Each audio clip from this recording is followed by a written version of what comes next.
very much. That's a big group of people. That's a nice group. Well, we want to bring religion back stronger, bigger, better than ever before. Very important, and this is a good start. This is really good. We have to have religion, and it suffered greatly over the last few years, but it's coming back.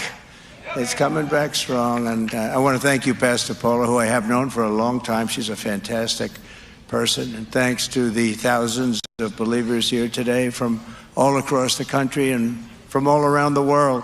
This is a beautiful tradition. They told me I could do it via Skype, and I said, what are we doing? And they said, the prayer breakfast. I said, I've been there every year. I'm not doing it via Skype. Via Skype. I'm going to be there. It's not that far. It's like about 2 minutes down the road. In fact, it was easier to do this than put up a Skype deal. Just destroy the White House, putting up all that stuff. But now I want to be here with you. And I have been here with you. And I do that despite the fact that they say I can't run again. That's the expression. Sure. Then somebody said, I don't think you can. Oh. Now I want to be with you regardless, and it's an honor, and it's something I've enjoyed. I've actually met some very nice Democrats here. It's true. I have. But this is a beautiful tradition that started with President Eisenhower in 1953, and I wouldn't miss it for the world. After 4 long years, really, they were very long, dark years, in my opinion. It's great to be back at the prayer breakfast, and I hope you all agree it's nice to once again have a president that shows up to the prayer breakfast and that agrees to be interviewed for the Super Bowl. I'm doing that too. They haven't done it in so long, they forgot about it. They said, oh, but they hadn't done it in years. But I said, this morning they wanted to know, and I said, why not? What the hell? You know the way I look at it? They ask you a question and you give them an answer. It's not that hard, but they didn't show up for years, so they were almost shocked when I said, I'll do it, why not? But I want to thank our great newly confirmed Secretary of the Interior, Doug Burgum, who's fantastic, by the way, for being here this morning. I don't know is he around? Where is he? Where is he? With the lights, I can't, there you are. You are a handsome devil. He's a good-looking guy. He's got an even better-looking wife, I can tell you that. But I want to thank you and Catherine you've been fantastic. I knew immediately he was running in a group of people, and I spotted him immediately. I said, that guy's a winner. He didn't get the gravitas, because to get gravitas, you have to be controversial and, in many cases, a horrible human being.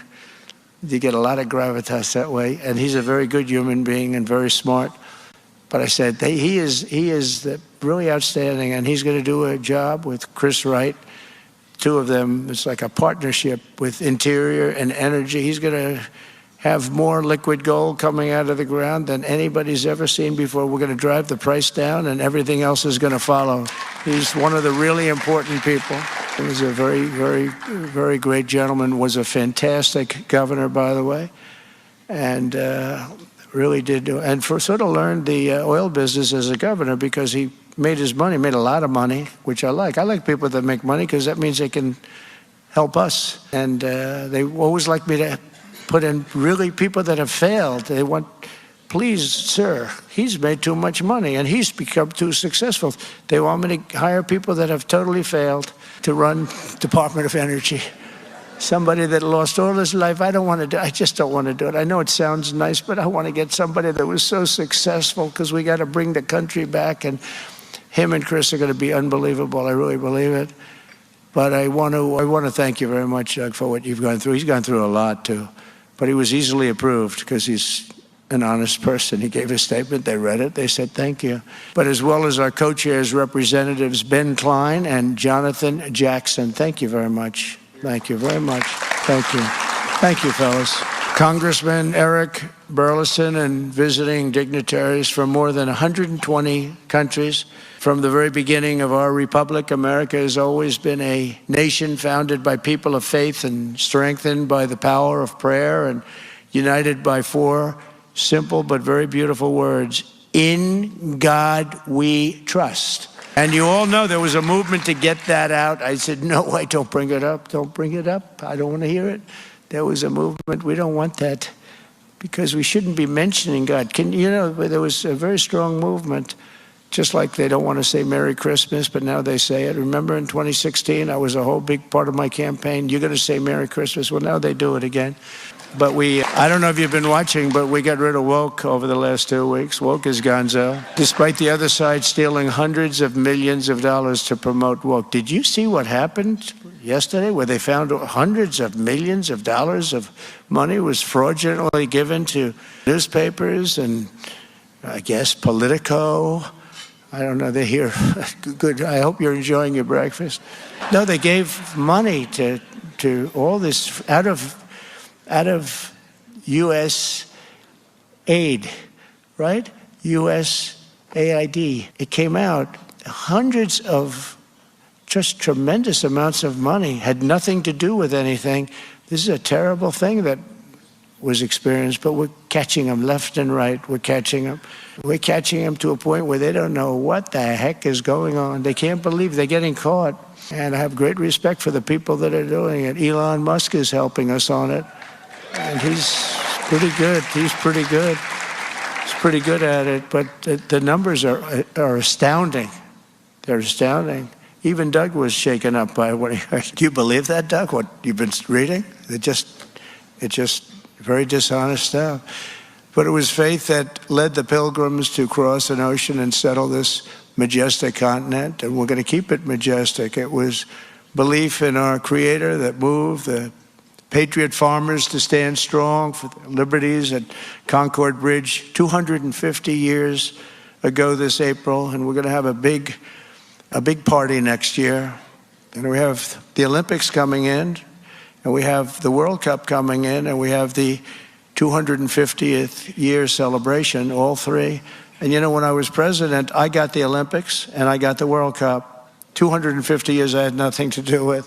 It just happened to be. But it all came due the presidency after what should have been mine, really should have been. And they had a little election that, let's just say, didn't work out too correctly. A lot of things have been found out about that. So I got forced to run again, and I ran again. And now I have the Olympics, I have the World Cup, and I have 250. So I said, this is interesting, When I got them, I said, the only bad thing about the Olympics is I won't be president. The only bad thing about getting the World Cup, I worked hard to get the World Cup because everybody wants it. Everybody wants the Olympics. But the only bad thing was I said, I won't be president, and I might not, when you're not president, you might not even be invited. I said, isn't it sad? Then all of a sudden I run and I win, and then somebody says, sir, you're going to have to start thinking about the Olympics. I said, you're right. I never thought about that during the campaign. I'm going to be here for the Olympics and the World Cup. How about that? God works in very strange ways. But we had a great election. We won by a massive majority. We won all 7 swing states. We won the popular vote by millions and millions of people. We have a mandate, and some say the most consequential election in 129 years. And that's good because I'm a believer like you're a believer, and we want to have a believer in this position. And it was confidence in America's God-given destiny that pushed the pioneers to journey west and led Americans to end slavery, crush fascism, defeat communism, and conquer every single challenge that we faced. And they were very great challenges. Now it's the same time. We have to remember unyielding faith in America's mission that inspires us to make our country great again, and soon it will be greater than ever. We're doing really well. We're doing really well. It's, I think in 2 weeks they're saying, I'm reading it, so I'm not even saying it, but I feel it, that we've done more than just about any president ever. The first 2 weeks have been probably, they say, the most successful 2 weeks in the history of any presidency.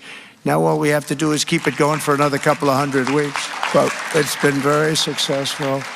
And if this guy gets a lot of oil out of the ground to bring down everybody's prices, it'll even be better. So, Doug, you shouldn't even be here right now. You should be, get out of here, Doug.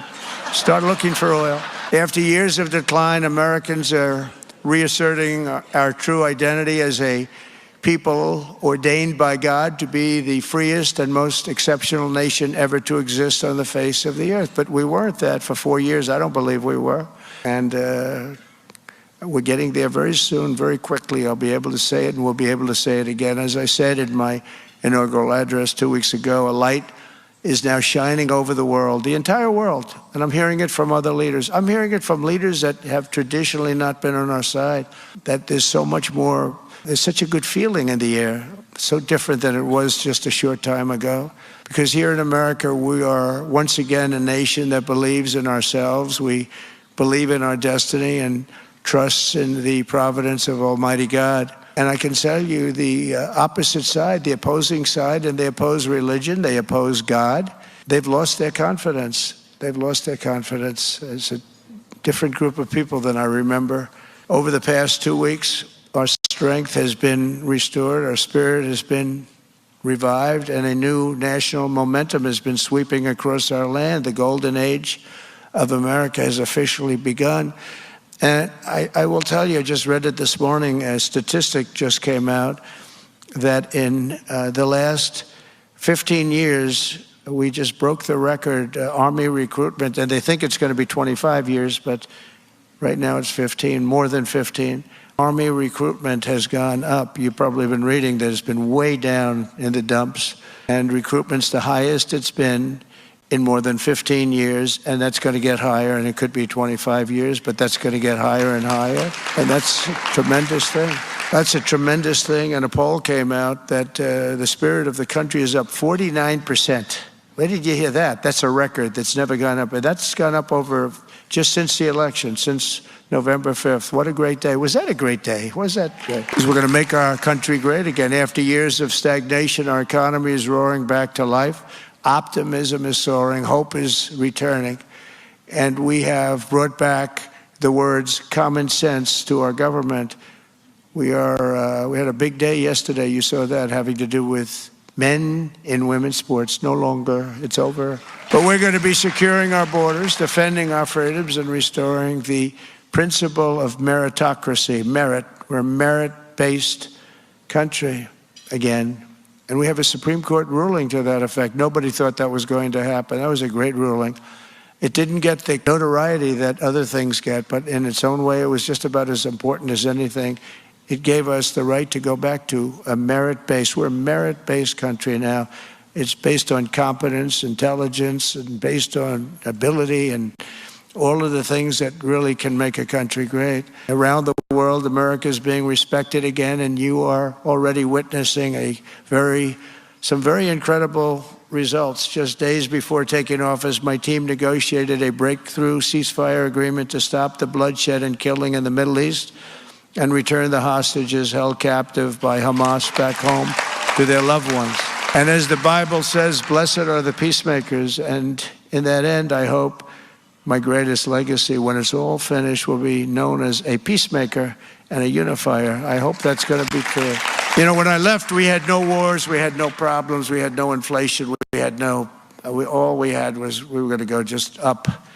And I came back. We have Russia, Ukraine. We have the Middle East has exploded. All of these things would have never happened. And we have inflation that was the worst in the history of our country. But we're joined today by several brave families whose loved ones were taken hostage during the October 7th horrible attack 16 months ago. And I know I speak for everyone here today when I say that we're keeping you in our hearts and our prayers.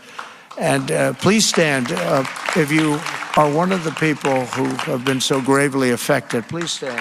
Thank you very much. Well, they're coming in. More are coming in today. They're coming in. It's a very traumatic situation, very tough, as the people know that are here with us.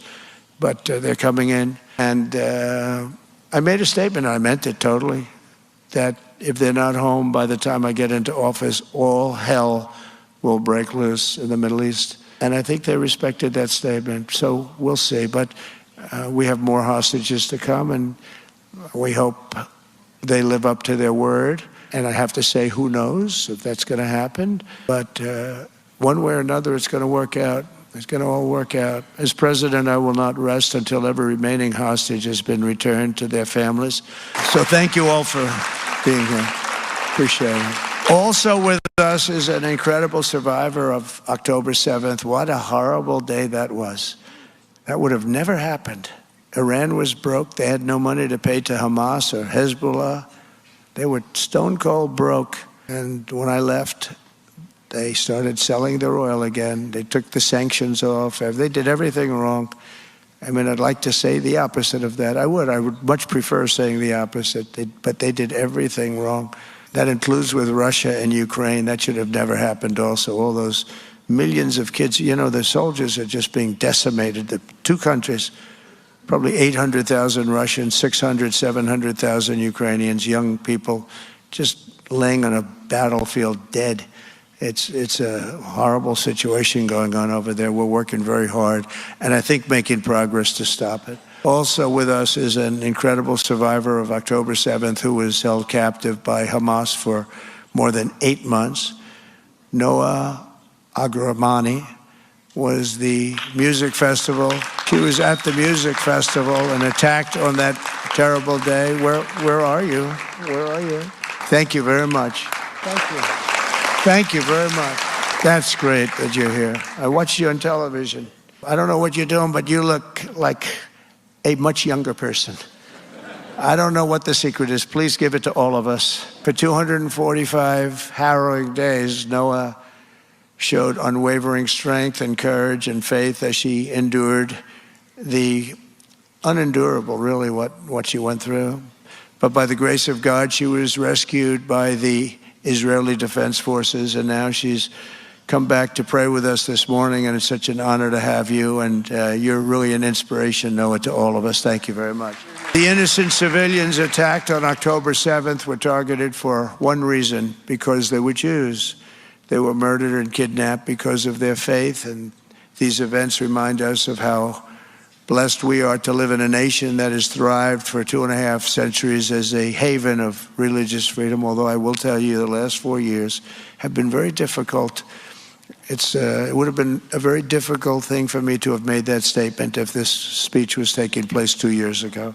My administration is absolutely committed to defending this proud heritage, and I will always protect religious liberty. And that is why today I'm on and really honoring a lot of people, but I'm announcing that I will be creating a brand new presidential commission on religious liberty. It's going to be a very big deal, which will work tirelessly to uphold this most fundamental right.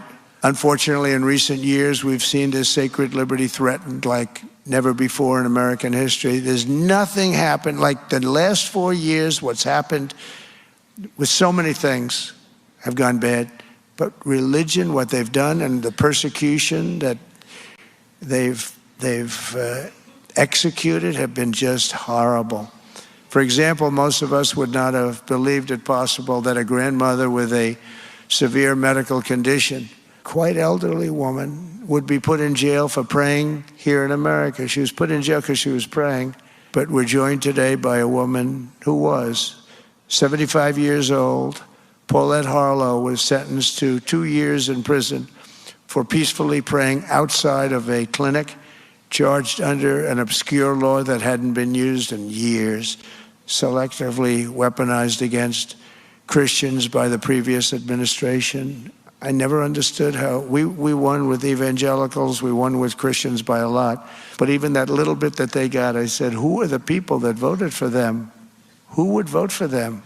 They were terrible. They were terrible to you, and they were terrible to people of religion, all religions. At her sentencing, the judge mocked Paulette's Christian faith. Exactly 2 weeks ago, it was my honor to grant Paulette and other persecuted Christians, about 23 of them, a full and unconditional pardon. We got them out of there. We got them out. They're so clean now. Those pardons, you're so clean. There's nobody so clean as Paulette in this whole room. He was just, she got a little lucky, didn't she? She got lucky that I won that election. But she was going to be in there for a long time, right, Paulette? But what happened to you must never, ever happen again in America. I want to thank you very much for being here, Paulette. Thank you. Thank you. Thank you very much. Thank you. Thank you very much. Enjoy your life. To confront such weaponization and religious persecution, today I'm signing an executive order to make our Attorney General, who's a great person, she's going to be a great Attorney General, Pam Bondi, the head of a task force, brand new, to eradicate anti-Christian bias. About time, right? Anti-Christian bias. You never heard of that one before, right? But it's about time, isn't it, though, really? So many times you hear, but you don't hear the anti-Christian bias. The mission of this task force will be to immediately halt all forms of anti-Christian targeting and discrimination within the federal government, including at the DOJ, which was absolutely terrible, the IRS, the FBI, terrible, and other agencies. In addition, the task force will work to fully prosecute anti-Christian violence and vandalism in our society and to move heaven and earth to defend the rights of Christians and religious believers nationwide. You've never had that before, but this is a very powerful document I'm signing. You got it now. First time you've had it. If we don't have religious liberty, then we don't have a free country. We probably don't even have a country. This week, I'm also creating the White House Faith Office, led by Pastor Paula White, who is so amazing. That man's happy. Look at, stand up. Let me see. Why are you so happy? You love Paula, right? Oh, Lebanon tough. Yeah, so you know what we're talking about better than anybody. Yeah. You're going to have a great new ambassador to Lebanon. Yes, thank you very much. Thank you. That's tough. You're going to have a great new ambassador. We just put him in. While I'm in the White House, we will protect Christians in our schools, in our military, in our government, in our workplaces, hospitals, and in our public squares. And we will bring our country back together as one nation under God with liberty and justice for all. Throughout history, those who have sought control and domination over others have always tried to cut the people off from the connection to their Creator. At the same time, every nation with big dreams and great ambition has recognized that there is no recourse more precious than the faith in the hearts of our people. It's the thing that makes our nation great. It makes other nations great.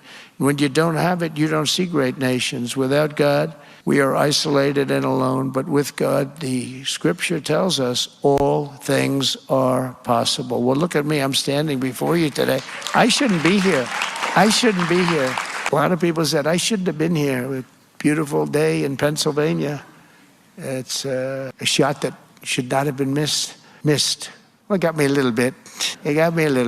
But pretty amazing. My son, who's a great shooter, Don, both of them, Eric, they said it's like sinking a 1-foot putt from where that shooter was with that particular weapon.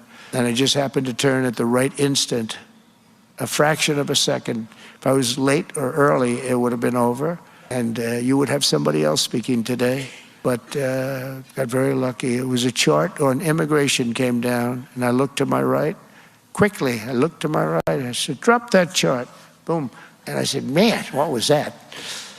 So if I didn't make that turn, so it's, you know, my son, Don, said, Dad, I'll tell you, you got saved by God. This is, you know, I shouldn't say this, but that was a big statement for him to make.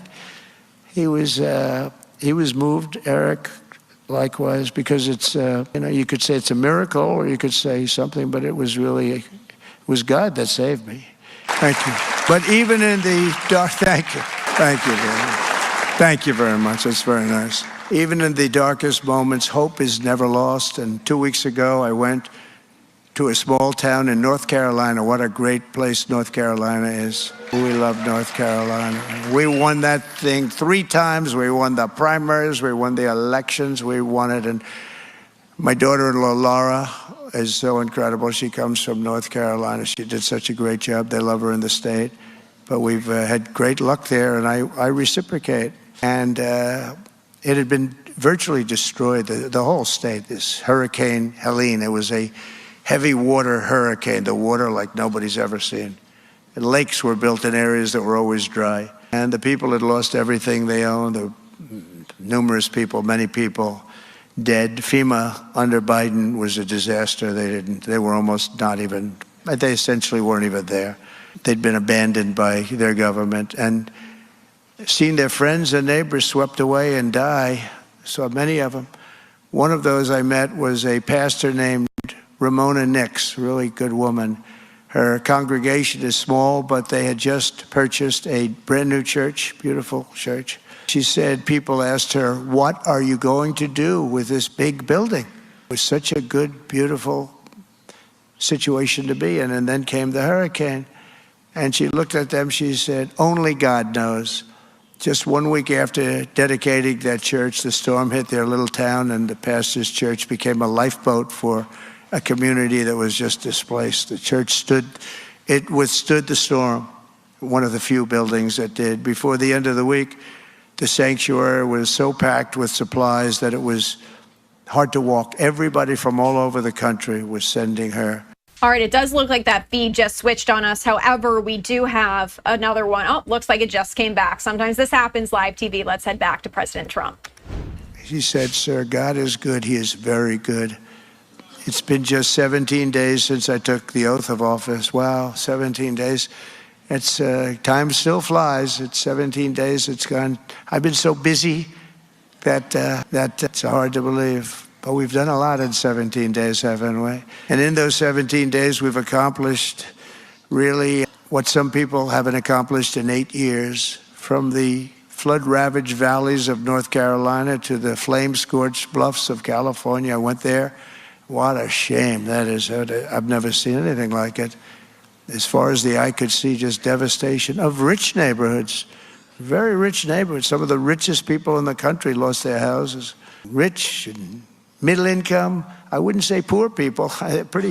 This was a rough period of weeks. You know, I opened the floodgates a few days ago. Let the water come down because the environmentalists didn't want water. They still don't want it. If they had their choice, they don't want it. I said, are you crazy? And I open, I'm sure you've seen it, the water comes down from the northwest, parts of Canada, I guess, but the Pacific Northwest. And it comes down by millions and millions of barrels a day. And I opened it up. It wasn't that easy to do, but I opened it up and it's pouring down, and it's a beautiful thing. And it should have happened. I told them to do it in my last term. They didn't do it, but now we just did it. They didn't want to do it, but we did it. But from the gang-ridden streets of our inner cities to the war-torn lands of the Middle East, we're working urgently to restore hope and prosperity, safety and peace all over. Every single day of this administration will act with purpose and historic speed, because like that pastor in North Carolina, we know that God is good, our future is bright, and America's glorious destiny is just within our reach. And so together we will make America stronger and prouder, safer, freer, greater, and more faithful to our God than ever before. And I just want to thank you. You're very, very special people. You're great people. It's an honor to be with you. And I will see you again next year. Okay? Thank you very much. God bless you all. And God bless America. God bless you.